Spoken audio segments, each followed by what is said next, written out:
صلی علی رسولہ الکریم اما بعد فاعوذ باللہ من الشیطان الرجیم بسم اللہ الرحمن الرحیم لقد ارسلنا رسولنا بالبینات وانزلنا معهم الکتاب والمیزان لیقوم الناس بالقسط وانزلنا الحدید فیہ باس شدید ومنافع للناس ولیعلم اللہ من ینصرہ ورسلہ بالغیب ان اللہ قوی عزیز صدق اللہ العظیم رب اشرح لی صدری ویسر لی امری واحلل عقدۃ من لسانی یفقہوا قولی آمین یا رب العالمین۔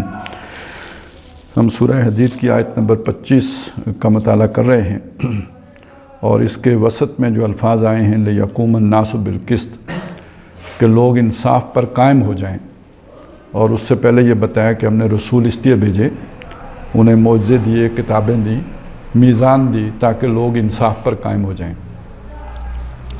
یہ جو لوگ انصاف پر قائم ہو جائیں اس کے میں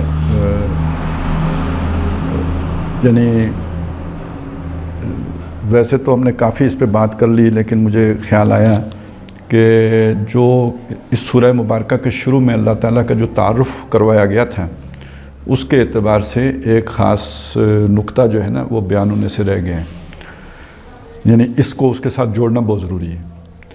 اور نہ صرف یہ کہ اس سورہ مبارکہ میں بلکہ یہ جو مسبحات ہیں، ذرا وہ بات آپ کو یاد کرنی پڑے گی کہ یہ 10 جو مدنی صورتیں ہیں یہ نبی صلی اللہ علیہ وسلم کے اس دور میں نازل ہوئیں کہ جو مدینہ کے بھی آخری 5 سال ہیں، اور ان 10 میں سے جو 5 صورتیں ہیں وہ مسبحات کہلاتی ہیں۔ ان میں بار بار اللہ تعالیٰ کا جو ذکر آیا نا حکیم ہونے کے حوالے سے آیا، مثلا سورہ حدید کی جو پہلی آیت ہے سبح للہ ما فی السماوات والارض وہو العزیز الحکیم۔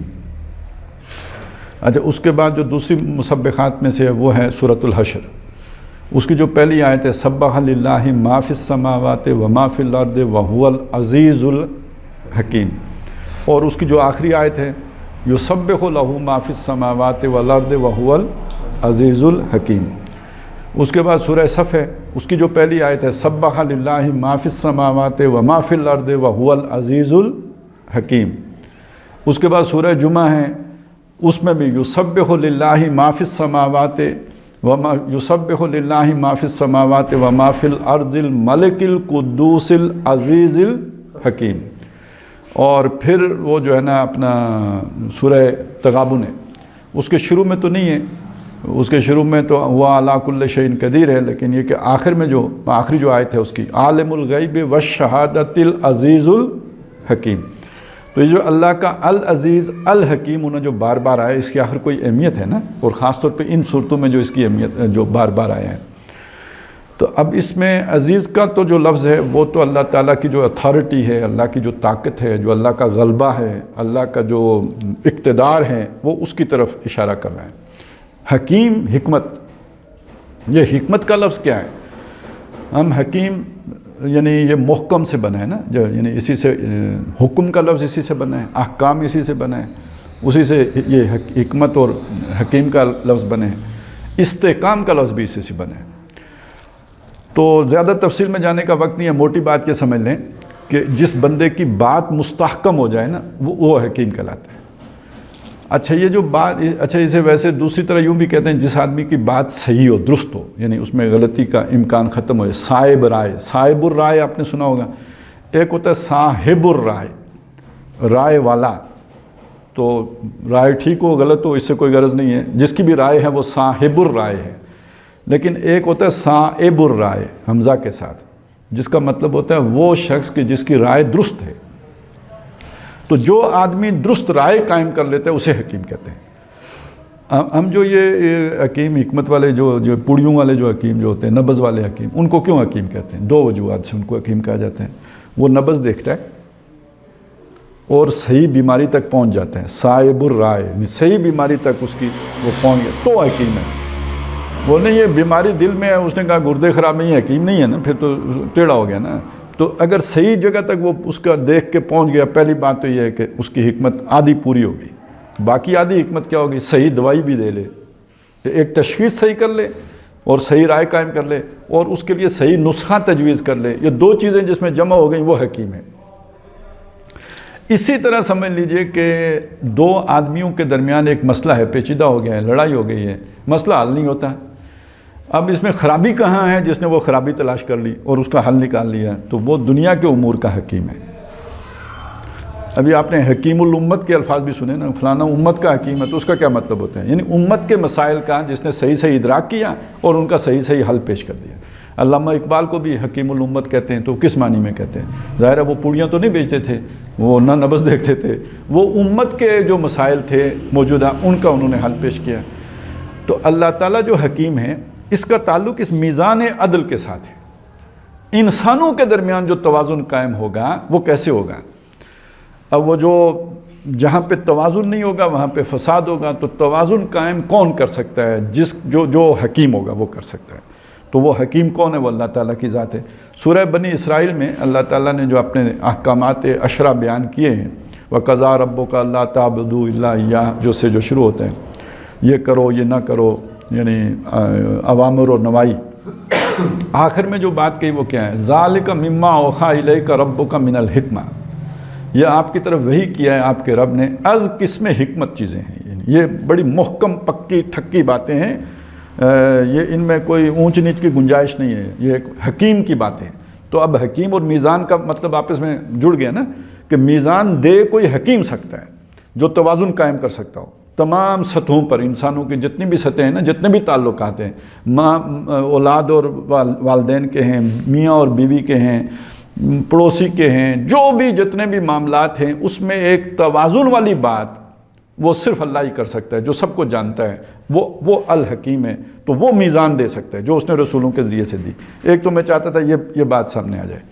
دوسرا، ان صورتوں میں آپ دیکھیں گے کہ اللہ تعالیٰ کے علم کو بار بار جو ہے نا وہ سامنے لایا گیا۔ وَهُوَ بِكُلِّ شَيْءٍ عَلِيمٌ يَعْلَمُ مَا يَلِجُ فِي الْأَرْضِ وَمَا يَخْرُجُ مِنْهَا وَمَا يَنزِلُ مِنَ السَّمَاءِ وَمَا يَعْرُجُ فِيهَا وَهُوَ مَعَكُمْ أَيْنَمَا كُنْتُمْ۔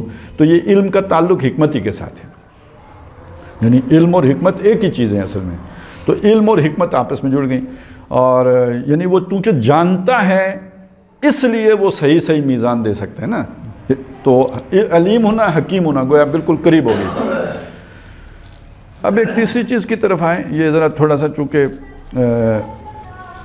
جو بات میں نے شروع میں کہی تھی نا کہ ہم نے تو اپنا ایک خود تراشیدہ خدا ہے جس کو ہم مانتے ہیں، قرآن مجید جس کا تعارف کراتا ہے اس کے اعتبار سے ہم نہیں جانتے، لیکن یہ اللہ کی طرف آنے سے پہلے میں چاہتا ہوں کہ ایک بات میں پہلے آپ کو سمجھا لوں۔ ہم عالم کس کو کہتے ہیں؟ جس کے پاس علم ہوتا ہے، ٹھیک ہے، اسی کو عالم کہیں گے۔ اور علامہ جس کے پاس زیادہ علم ہوتے ہیں۔ علیم کا لفظ بھی اسی سے واللہ بکل شیء علیم، علیم کا لفظ بھی آتا ہے، وہ بھی علم ہی سے، علم والا۔ لیکن یہ کہ عالم اور علیم میں فرق یہ ہوتا ہے کہ عالم کا علم جو ہوتا ہے وہ ایک وقت میں اس کے پاس آتا ہے اور ہو سکتا ہے کسی وقت ختم ہو جائے، لیکن علیم کا علم میں دوام اور استمرار ہوتا ہے، وہ ختم ہونے، وہ ہمیشہ سے اس کی علم کی طرف اشارہ کر رہا ہوتا ہے۔ اچھا، یہ تو اللہ تعالیٰ کے علم یعنی اللہ کی صفات آئی ہیں کہ اللہ علیم ہے، یہ العلیم، ٹھیک ہے، اس کی یہ صفت ہے بکل شیء علیم۔ اب اس کے مقابلے میں ایک لفظ ہے علم، تو اللہ کے لیے یہ تو نہیں آنا اللہ العلم ہے، العلیم ہے یہ تو آیا، العلم تو نہیں آیا، لیکن فرق آپ سمجھ سکتے ہیں نا۔ مثلا چلیں ایک اور لفظ ہے، رحمت کا لفظ ہے، اللہ کے لیے رحمان کا لفظ آیا، رحمان رحمت سے بنا ہے، رحیم کا لفظ آیا رحمت سے بنا ہے، لیکن اللہ کے لیے رحمت کا لفظ نہیں آیا۔ دو مثالیں میں نے علم کی اور رحمت کی مثال دے دی۔ اب میں آپ کو ایک اور مثال دینا چاہتا ہوں۔ اب ایک عدل کرنے والی شخصیت ہے تو وہ عادل ہے یا نہیں ہے، عدیل ہے یا نہیں ہے؟ جیسے عالم اور علیم ہے تو ایسے ہی عادل اور عدیل ہے۔ لیکن اب آپ دیکھیے کہ اللہ تعالیٰ کے لیے نہ عادل کا لفظ آیا نہ عدیل کا لفظ آیا، اور اللہ کے ناموں میں سے ایک نام العدل ہے، العدل۔ دیکھیے اب میں وہ رحمت کی بات نہیں آئی، علم کی، العلم نہیں ہے، اللہ علیم ہے، لیکن اللہ العدل ہے، یعنی یہ مصدر استعمال ہوا ہے۔ اس کا معنی کیا ہوگا یعنی جیسے آپ کہتے ہیں نا العلم کا مطلب ہوگا بالکل، یعنی جو کل کا کل علم جس ذات میں آ جائے نا، وہ یہ بات ہو گئی نا. تو العدل کا مطلب سراپا عدل ہے، سراپا انصاف ہے، کل کا کل انصاف ہے. العدل کا مطلب یہ ہوگا سراپا عدل ہے. وہ تو صفات ہیں، یہ تو خود عدل ہے، یعنی اللہ ہی عدل ہے، یہ مطلب ہو گیا العدل. اور یعنی اس کے علاوہ کوئی ایسا یعنی مصدر نہیں ہے کہ جو اللہ تعالیٰ کے لیے استعمال ہوا ہو، یعنی اس کے اسماء کے لیے. باقی جتنے بھی ہیں نا، الرحمن ہے، الودود ہے، الغفور ہے، الرحیم ہے، شفیع، جو بھی باقی رؤوف ہے، یہ جتنے بھی ہیں، العزیز ہے، الحکیم ہے، یہ سب صفات ہیں، صفات یعنی مشتق ہیں، مصدر کوئی اور ہے. تو لیکن یہاں پہ عدل کے لیے اللہ تعالیٰ نے اپنے لیے عدیل کا لفظ یا عادل کا لفظ استعمال نہیں کیا، العدل کا کیا، کہ گویا سراپا عدل ہے. اب آپ سمجھیں نا کہ میزان توازن قائم کرنا وہ تو عدل ہی ہوتا ہے نا. دیکھیں بالکل ڈنڈی برابر ہو گئی، کوئی اونچ نیچ نہیں رہی، پلڑے جھک نہیں گئے، کسی ایک طرف نہیں جھکے ہوئے، بالکل برابر ہیں. تو یہ اللہ کے اس عدل کا مظہر ہے میزان. اللہ نے آسمان سے کتابیں اتاری، رسول بھیجے، کیوں؟ وہ العدل ہے. تو اس کا وہ میزان ہے جو رسول لے کے آئے ہیں. ٹھیک ہے نا، جو وہی ہے، جو اللہ کا پیغام ہے، وہ اس کے عدل کا مظہر ہے، اس لیے وہ میزان ہے. اب ایک اور لفظ ہے اللہ تعالیٰ کے لیے استعمال اللہ کے ناموں میں، یہ بھی ہے قائمًا بالقسط ہے، جو سورہ آل عمران کی اصل میں آیت ہے. شاہد اللہ انہ لا الہ الا ہوا والملائکۃ واولو العلم قائمًا بالقسط. اللہ گواہی دیتا ہے کہ اس کے سوا کوئی معبود نہیں ہے مگر وہی ہے، اور تمام فرشتے گواہی دیتے ہیں، تمام اہل علم گواہی دیتے ہیں اسی بات کی. اور وہ اللہ کون ہے؟ قائمًا بالقسط ہے، انصاف قائم کرنے والا ہے. وہ عدل کے ساتھ اب یہ قائمًا بالقسط آ گیا. لیکن یہ قسط کے لفظ کو ذہن میں رکھیے. یہ ایک تو وہ قسطیں ہوتی ہیں نا جو ہم وہ ادھار والی قسطیں، یہ وہ والی قسطیں، یہ انصاف، اس کا مطلب ہے انصاف کرنے والا ہے، انصاف کو قائم کرنے والا ہے. اچھا، اب اس کو اگر آپ سمجھیں، یعنی وہ عدل والے بات کو ذہن میں رکھیں، یعنی سراپا عدل ہے. جیسے ہم کہتے ہیں فلانا سراپا نور ہے، جیسے ہم مٹی سے بنے ہیں، تو گویا اللہ عدل ہے، یہ معنی ہوا اس کا. اب آئیں اس طرف، یہ جو قسط کا لفظ ہے اس کو ذہن میں رکھیں. تو دو صورتیں ہیں جڑ کے آئی ہیں، سورہ نساء اور سورہ مائدہ ملی ہوئی ہیں مصحف میں نا. پہلی سورت بقرہ ہے، دوسری آل عمران، تیسری سورہ نساء اور چوتھی سورہ مائدہ ہے. ان چاروں صورتوں میں امت مسلمہ کا ایک تعارف ہے جو کرایا گیا ہے. یعنی آپ دیکھیں نا، اللہ کا تعارف ہے، وہ میں نے آپ کے سامنے پہلے بات رکھی تھی سورہ مبارکہ کے شروع میں.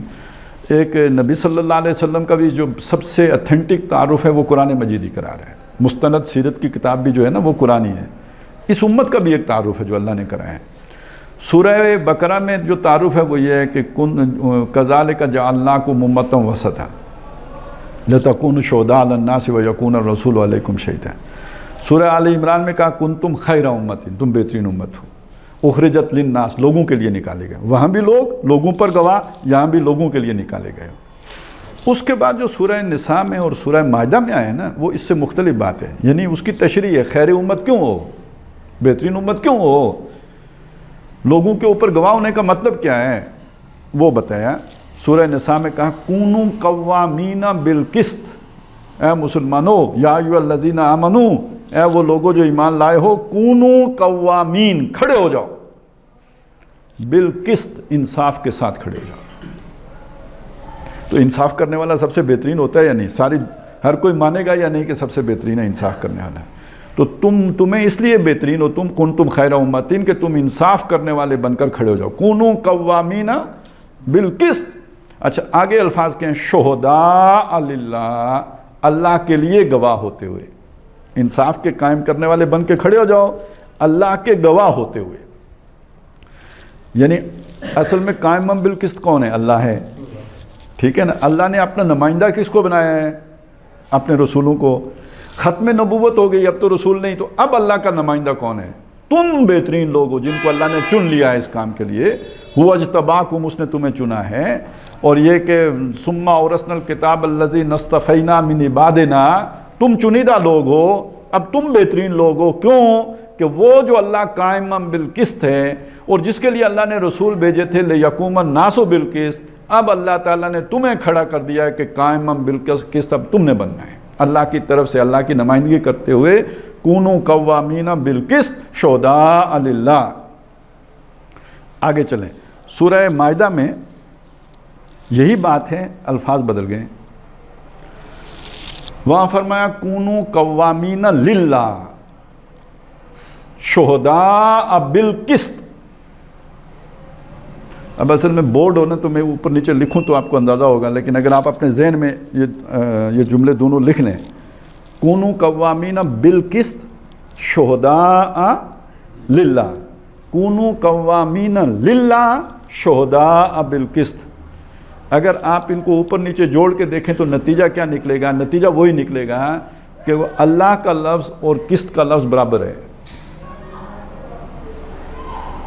یعنی شہداء للہ یا شہداء بالقسط ایک ہی بات ہے، یا کونوا قوامین بالقسط یا کونوا قوامین للہ ایک ہی بات ہے۔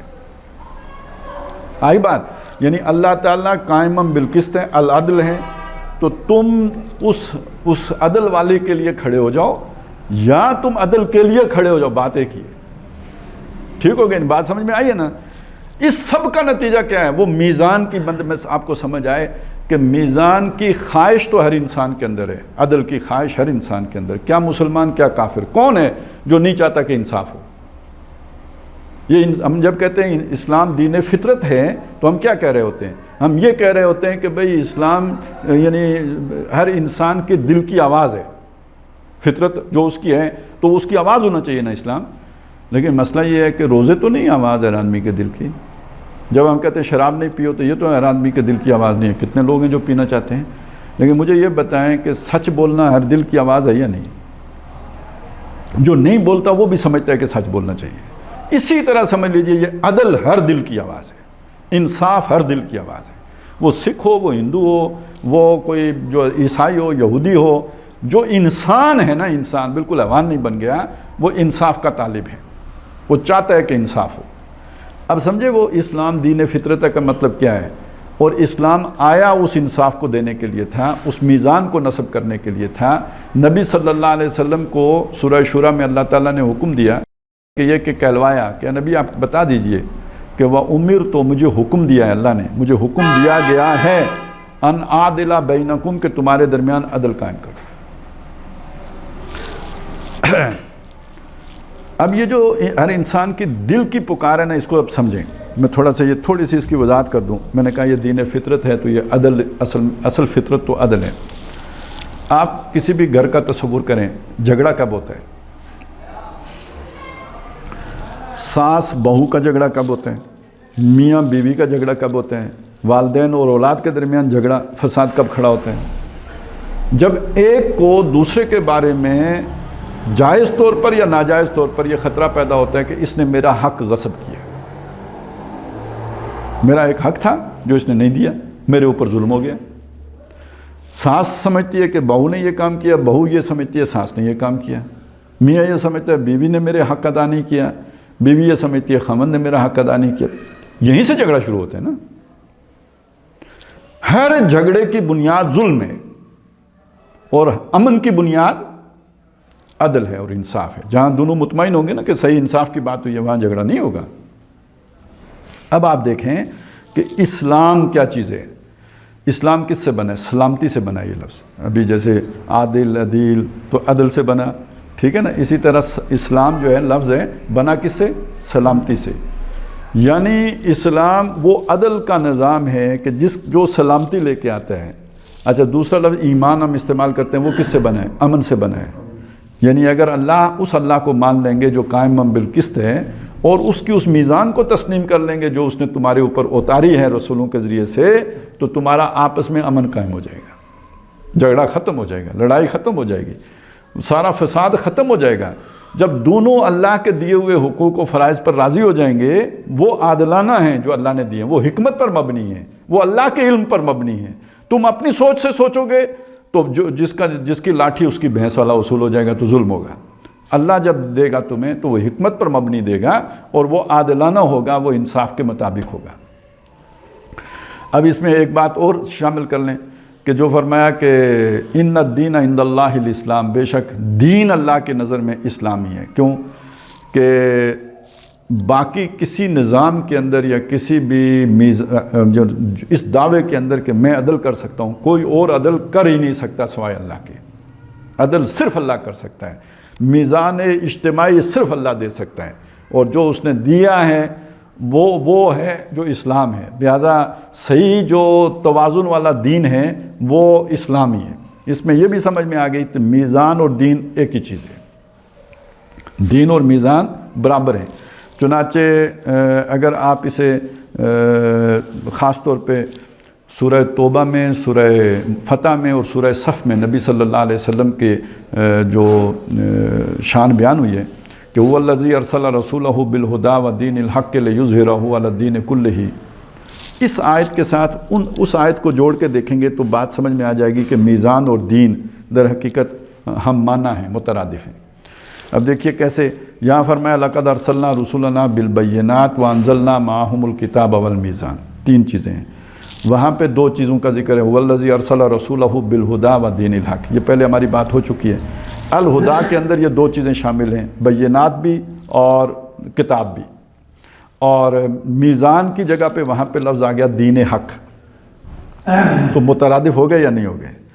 تو دین اور میزان یہ دو مترادف الفاظ ہو گئے، اور صحیح معنی میں میزان کون دے سکتا ہے؟ اللہ دے سکتا ہے، جو قائم بالقسط ہے، جو العدل ہے، جو ذالک مما اوحی الیک ربک من الحکمہ کا دعوے دار ہے، جو عزیز الحکیم ہے، تو مالک القدوس السلام سلامتی والا ہے، اور وہ ہے کہ جو دے سکتا ہے آپ کو وہ میزان عدل اجتماعی۔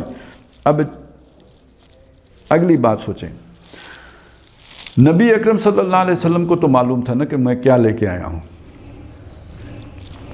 اور انہوں نے پہلے دن بتا بھی دیا تھا کہ میں تمہارے درمیان عدل قائم کرنے آیا ہوں، یہ میں صرف کوئی جو ہے نا بت توڑنے نہیں آیا ہوں، عدل قائم کرنے آیا ہوں۔ اور اس لیے آپ کو بتا دیا تھا اللہ کی طرف سے کہ جس چیز کی اے نبی آپ دعوت دے رہے ہیں وہ ان پر بہت بھاری ہے، یہ اسے قبول نہیں کریں گے۔ اچھا، اس وقت دنیا میں نصارہ بھی موجود تھے عرب کے اندر، اور یہود بھی موجود تھے، اور ان کے بارے میں بھی بتا دیا تھا کہ یہ تو خود آپس میں زدہ کر رہے ہیں، تو آپ کی بات کو کدھر مانیں گے؟ بلکہ حضور سے پہلے حضرت عیسیٰ علیہ السلام آئے تھے تو دین تو موجود تھا نا، جو اس وقت تورات والے مانتے تھے، یروشلم میں بیٹھے ہوئے ہیں، کتابیں پڑھ رہے ہیں، سارا جس دینداری جو ان کی ہے وہ چل رہی ہے، لیکن جس دین کی دعوت حضرت عیسیٰ علیہ السلام دینے کے لیے آئے تھے وہ قبول کرنے کے لیے تیار نہیں تھے، اور اپنے بس پڑھتے تو حضرت عیسیٰ علیہ السلام کو سولی چڑھا دیا۔ اور کس نے؟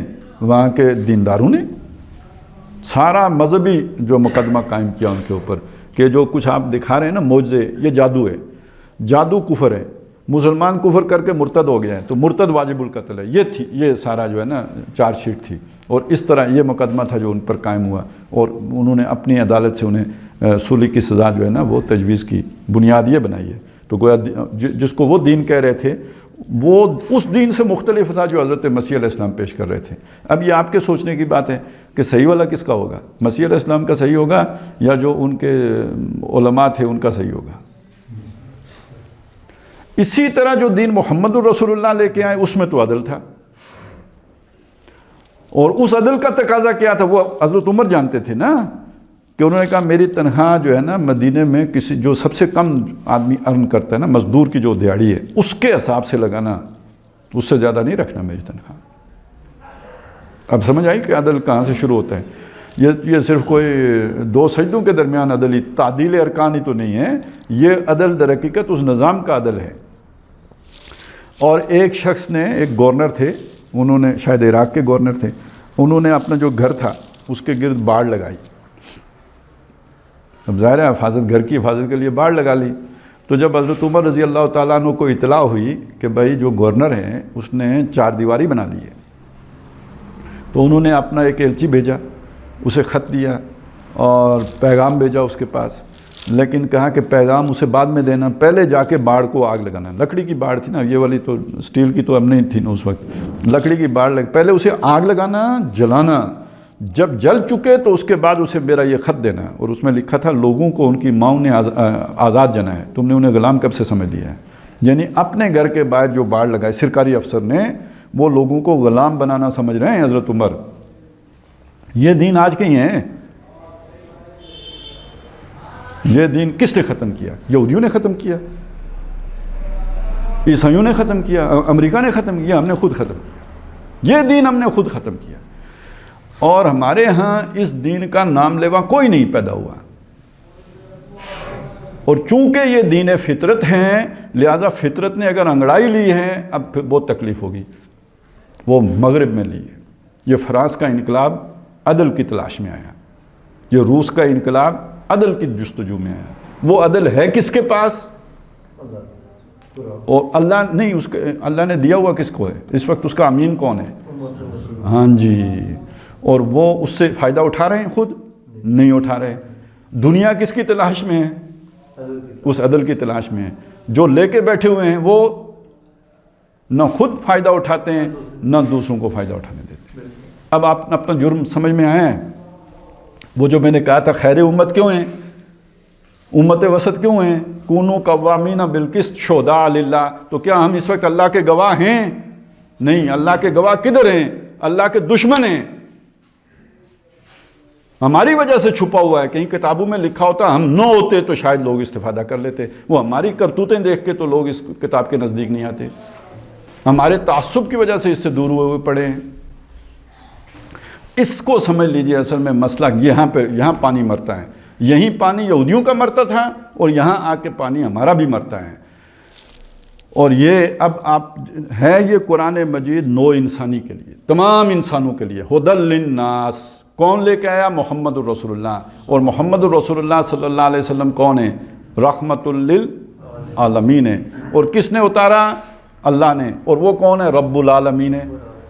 ٹھیک ہے نا، یہ کوئی ہماری اکلوتی میراث نہیں ہے، یہ نو انسانی کی امانت ہے جو ہمارے پاس ہے، اور ان کے رب نے ان کے نام پر اسے بھیجا ہے، اور ہم اس کے اب کیا کہیں، آپ ڈاکو ہیں نا، دبا کے بیٹھے ہوئے ہیں، غبن کر کے بیٹھے ہوئے ہیں۔ اور یہ وہ دین ہے جو فطرت ہے انسانوں کی، جس کے لیے کہ لوگ مارے جو ہے وہ خون دے رہے ہیں اس کی تلاش میں، اور ہم چھپا کے بیٹھے ہیں۔ اب سوال یہ پیدا ہوتا ہے کہ کیوں چھپا کے بیٹھے؟ ویسے تو ایک پوری تاریخ ہے، وہ جو بھی ہماری ملوکیت کا دور ہے تو اس کے تقاضے تھے چھپائیں، ایک تو اس کے تقاضے تھے۔ دوسرا مسئلہ یہ ہے کہ یہ مصیبت ہے، اس کے ساتھ مصیبت آتی ہے۔ مصیبت کیسے آتی ہے؟ اس دنیا میں خلا تو نہیں ہے نا، اگر یہاں پہ عدل نہیں ہوگا تو کیا ہوگا؟ ظلم ہوگا۔ جب ظلم ہوگا تو اس ظلم کے ساتھ کسی کا فائدہ بھی تو ہے نا، جو ظالم ہے اس کو فائدہ نہیں ہے، ظلم تبھی وہ کرتا ہے۔ آپ اگر عدل کے لیے کھڑے ہوں گے تو ظالم تو آپ کے راستے میں رکاوٹ ڈالے گا یا نہیں ڈالے گا؟ تمام نبیوں کے راستے میں رکاوٹ ڈالی گئی یا نہیں ڈالی گئی؟ جو انصاف کی بات کرنے والے ہیں ان کو تو قتل کیا گیا، انہیں تو برداشت نہیں کیا گیا۔ ہاں، جو وظیفے کرنے والے ہیں، دم درود کرنے والے ہیں، سر کے درد چکانے والے ہیں، ان کو تو ہر زمانے میں سروں پہ بٹھایا گیا، لیکن جس نے انصاف کی بات کی ہے اسے ہر زمانے میں قتل کیا گیا۔ وَيَقْتُلُونَ الَّذِينَ يَأْمُرُونَ بِالْقِسْطِ مِنَ النَّاسِ، انہوں نے ان کو بھی کہا، نبیوں کو بھی کیا، لیکن جو لوگوں میں سے بھی انصاف کا حکم کرنے والے تھے ان کو بھی قتل کیا۔ لہٰذا اگر ہم دنیا میں زندہ رہنا چاہتے ہیں، آرام سے رہنا چاہتے ہیں، سکون سے رہنا چاہتے ہیں، اپنے کمفرٹ زون میں رہنا چاہتے ہیں، تو یہ میزان کی بات ہم نہیں کر سکتے، کیونکہ اس میں جھگڑا ہے۔ جو چودھری ہیں بن کے بیٹھے ہوئے ہیں، جو مفادات سمیٹ رہے ہیں، وہ اس کو جو اس بات کو گوارا کرنے کے لیے تیار نہیں ہوں گے، مقابلے میں آئیں گے۔ لہٰذا بس ٹھیک ہے، جو بھی سوکھا دین ہے اس کی بات کریں گے، اوکھے دین کی بات کرنے کی کیا ضرورت ہے؟ موٹی بات یہ ہے جی،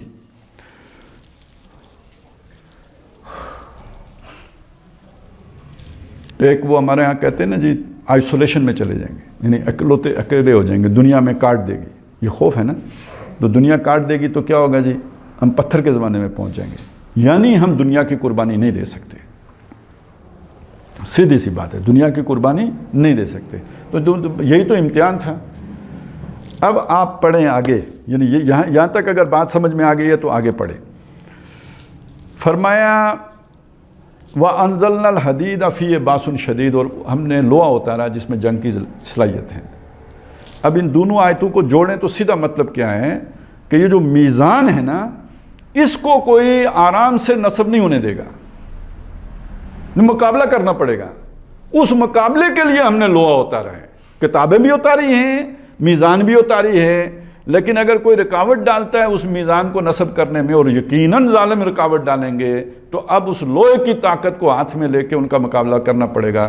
اب تلوار سے تلوار ٹکرائے گی, اب لوہے سے لوہا ٹکرائے گا. یہ ہے سورہ حدید, اسی الحدید لوہے کو کہتے ہیں, وہی نام ہے اس سورت کا. اگلی سورہ ہے مجادلہ, اور اس سورہ مجادلہ کی آیت نمبر 5 ہے, ان الذین یحادون اللہ ورسولہ. یہ حدیدی سے بنا ہے, یحادون, وہ لوگ کہ اب اگر میں اس کا بالکل لفظی ترجمہ کروں تو یہ ہوگا, وہ لوگ جو اللہ اور رسول کے لوہے سے اپنا لوہا ٹکراتے. یعنی ادھر اللہ رسول نے تلواریں نکالی, ادھر جو ہے وہ لوگوں نے نکال لی, جو اس میزان کے نصب کرنے کے راستے میں مزاحم ہو گئے ہیں. اب تلوار سے تلوار ٹکرائی, یعنی لوہے سے لوہا ٹکرایا, یہ ہے محاددہ. یحادون اللہ ورسولہ. تو اب آپ سمجھ لیجئے کہ لوہا اتارا, فی باس شدید, اس میں جنگ کی صلاحیت ہے. ومنافع للناس, اور بھی نفع ہیں لوگوں کے لیے, توے بھی بنا لیتے ہیں, کدالیں بھی بنا لیتے ہیں, جتنے بھی لوہے کے اور سامان جتنا بھی بنتا ہے وہ اس کی سیکنڈری اہمیت ہے, اصل میں اس میں جنگ کی صلاحیت ہے. اور ہمیشہ سے دیکھیں تلواریں بھی لوہے سے بنتی تھیں, جو بھی ڈھالیں تھیں وہ بھی لوہے سے بنتی تھیں. آج کے زمانے میں ٹینک اگر بنتے ہیں تو وہ بھی اسی فولاد سے بنتے ہیں, گولے وغیرہ بھی, اس کے اندر مٹیریل جو بھی استعمال ہو, جو شل ہے, تو بہرحال وہ اس میں بھی ایک حصہ جو ہے وہ فولاد کا استعمال ضرور ہوگا. تو یہ یعنی لوہے کی ایک جو ہے نا وہ صلاحیت ہے, جنگ کی صلاحیت. فی باس شدید ومنافع للناس, اور بھی نفع ہیں لوگوں کے لیے. اب آ جائیں آخری بات کی طرف. آخری بات اس میں یہ بتائیے, اس کا تعلق ہے دنیا کی زندگی کے ساتھ. دنیا کی زندگی ہمیں دی گئی, قرآن مجید یہ کہتا ہے امتحان کے لیے دی گئی. الذی خلق الموت والحیات لیبلوکم ایکم احسن عملا. امتحان کیا ہے؟ سادی سی بات میں آپ کو بتاؤں کہ دنیا میں رہ کے ترجیح دنیا کو دیتے ہیں یا آخرت کو دیتے ہیں, بس. یوں کہہ لیں یا یوں کہہ لیں کہ دنیا کو اللہ نے خوبصورت بنایا ہے اور اللہ خود پوشیدہ ہو گیا ہے, نظر ہی نہیں آتا. یہ بڑی اٹریکٹیو ہے, اس کا حسن نظر ہی نہیں آتا. تو اپنی عقل سے اسے پہچان کے اس کی طرف جاتے ہیں, یا یہ دنیا کی جو بھول بھلائیاں ہیں اس میں گم ہو جاتے ہیں.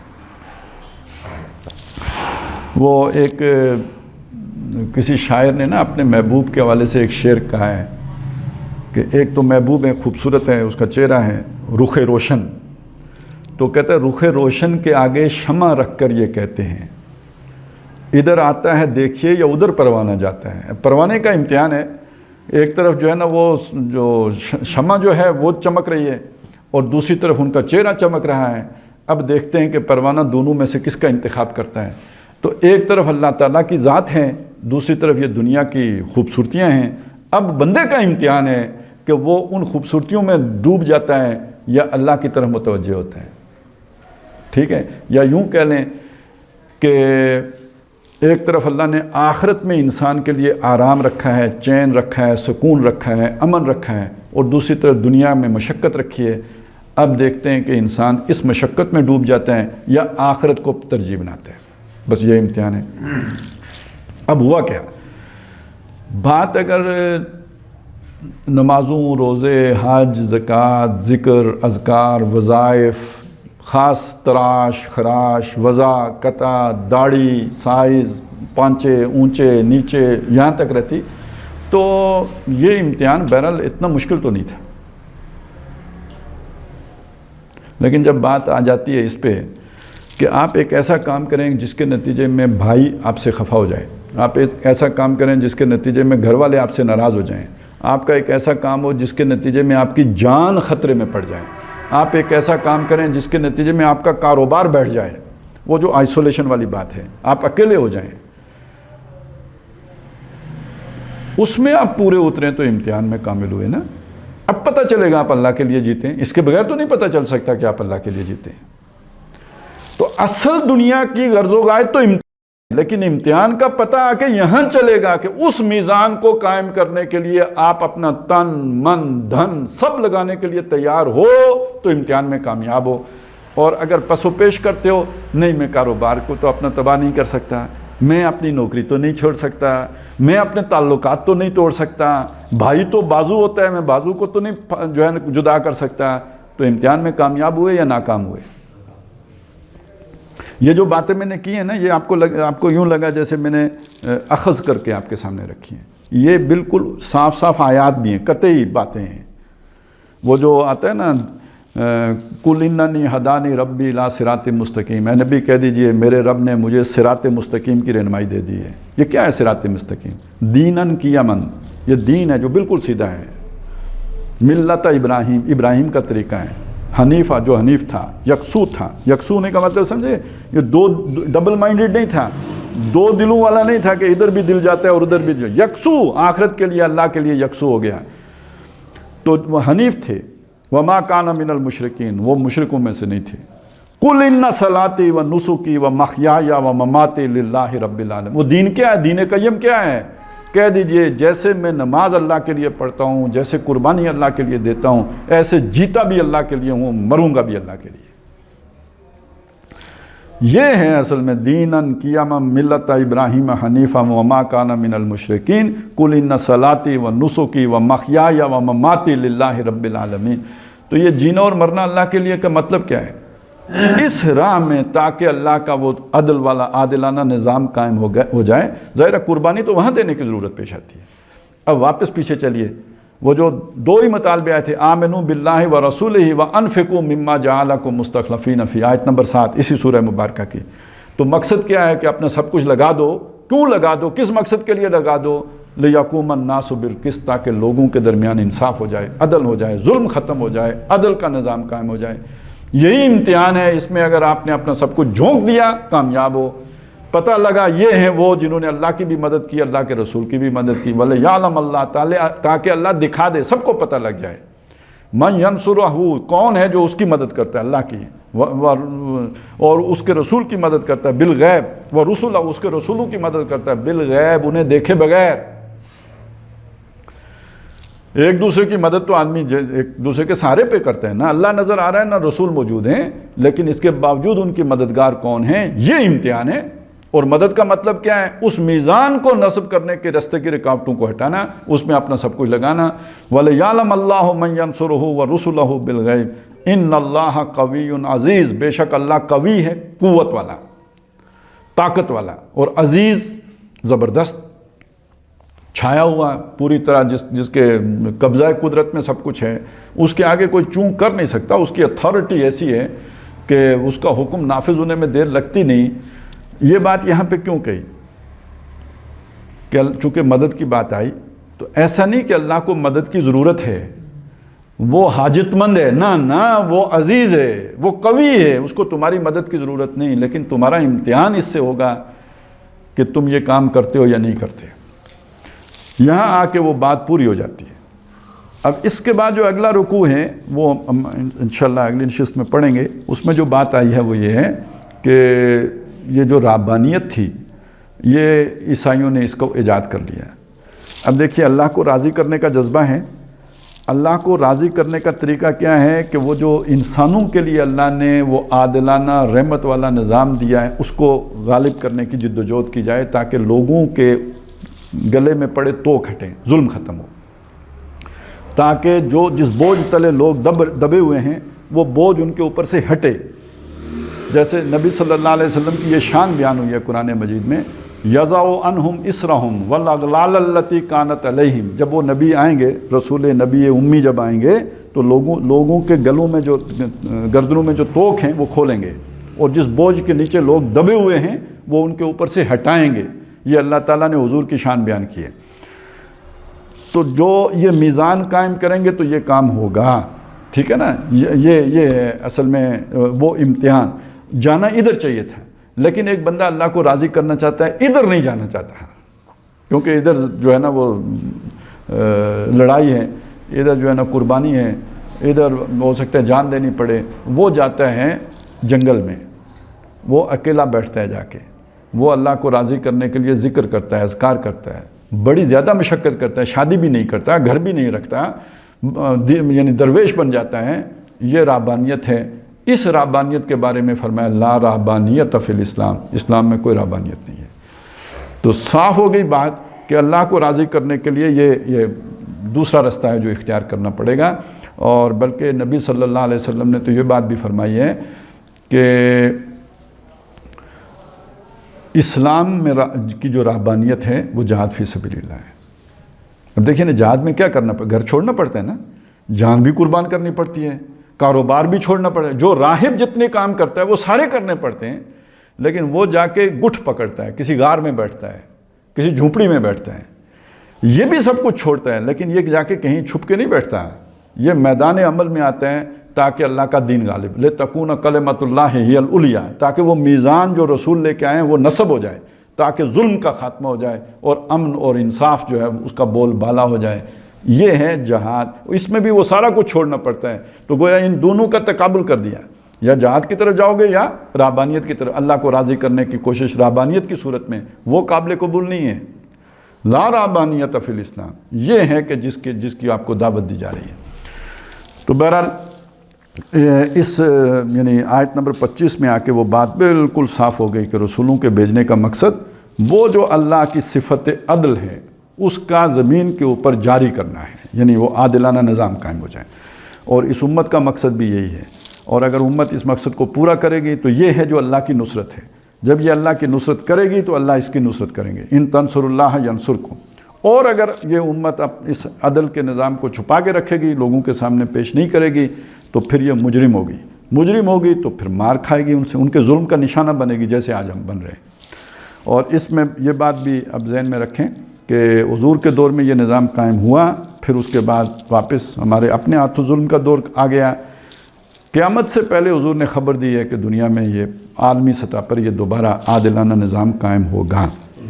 اور اب آپ سوچیں کہ اب انسانوں کے اندر حضور کے 1000 سال کے بعد اگر یہ خواہش نے انگڑائی لی، اور پھر یہ کہ آج سے کوئی 200-250 سال پہلے، تقریباً 250 سال پہلے فرانس میں انقلاب آیا اس عدل کی تلاش میں، تو یہ سمجھ لیجئے کہ انسانیت تو اس کی جستجو میں ہے۔ اقبال نے اس طرف اشارہ بھی کیا تھا کہ ہر کجا بینی جہان رنگ و بو، آنکھ از خاکش بروید آرزو، کہ اس جہان رنگ و بو میں جو کچھ بھی تمہیں کوئی بھلائی، کوئی خوبی، کوئی خیر، کوئی اچھائی، کوئی عدل انصاف کی بات نظر آتی ہے، یہ سب کی سب محمد الرسول اللہ صلی اللہ علیہ وسلم کی دین ہے۔ اور یہ بھی کہا تھا کہ یا تو یہ سارا کچھ حضور سے مستعار لیا گیا ہے، یا ہنوز اندر تلاش مصطفیٰ است، یا انسانیت ابھی بھی محمد الرسول اللہ کی تلاش میں سرگرداں ہے۔ لیکن وہ کیوں سرگرداں ہیں؟ چھپا کے ہم بیٹھے ہوئے ہیں۔ اب اس میں یہ بات بھی دیکھیں کہ ہم نے یہ ملک بنایا کیوں تھا؟ بہت اہم سوال ہے، پاکستان کیوں بنایا تھا؟ علامہ اقبال نے یہ بات کہی تھی کہ مجھے تو لگتا ہے صاف تقدیر ہے کہ ہندوستان کے شمال مغرب میں مسلمانوں کا ایک آزاد ملک وجود میں آ جائے گا۔ اور پھر اگلی بات کہی تھی کہ اگر ایسا ہو گیا تو ہمیں موقع مل جائے گا کہ ہم دنیا کو جو عرب ملوکیت کے دور میں اسلام کے چہرے پر داغ اور دبے پڑ گئے تھے وہ ہٹا کر اسلام کی اصل تصویر دکھا سکے۔ تو کیا کہنا چاہتے تھے؟ یعنی اصل اسلام دنیا فوراً قبول کرے گی۔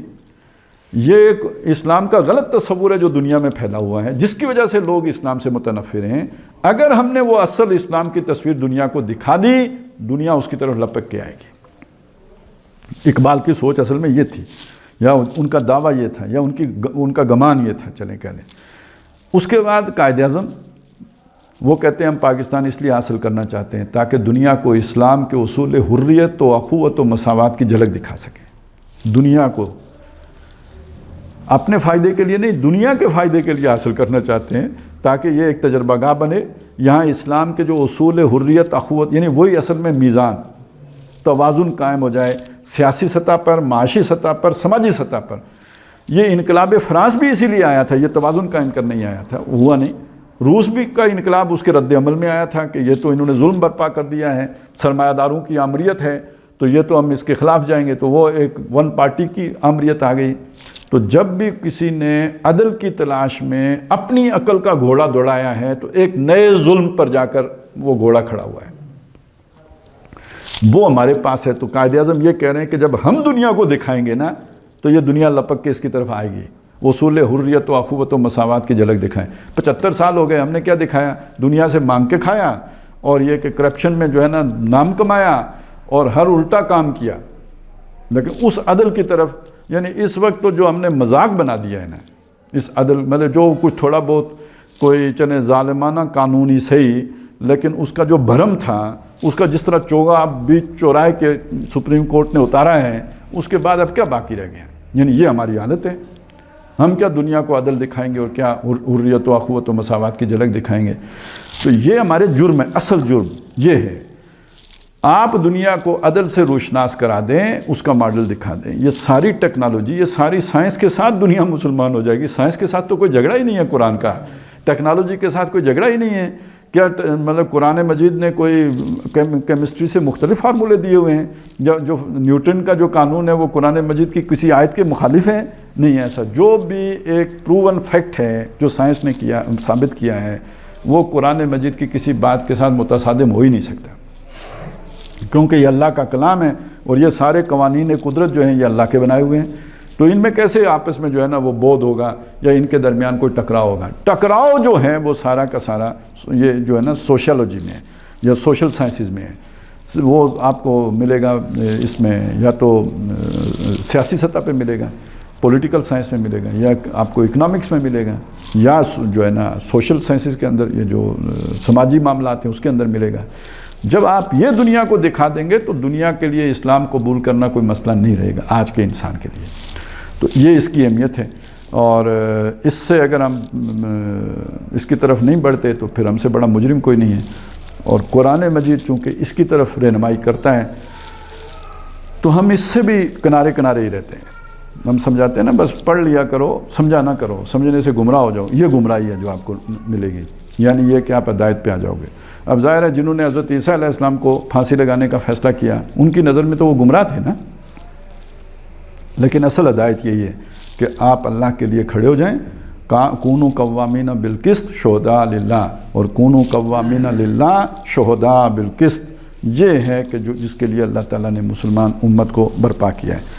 اقول قولی ھذا واستغفر اللہ لی ولکم ولسائر المسلمین والمسلمات۔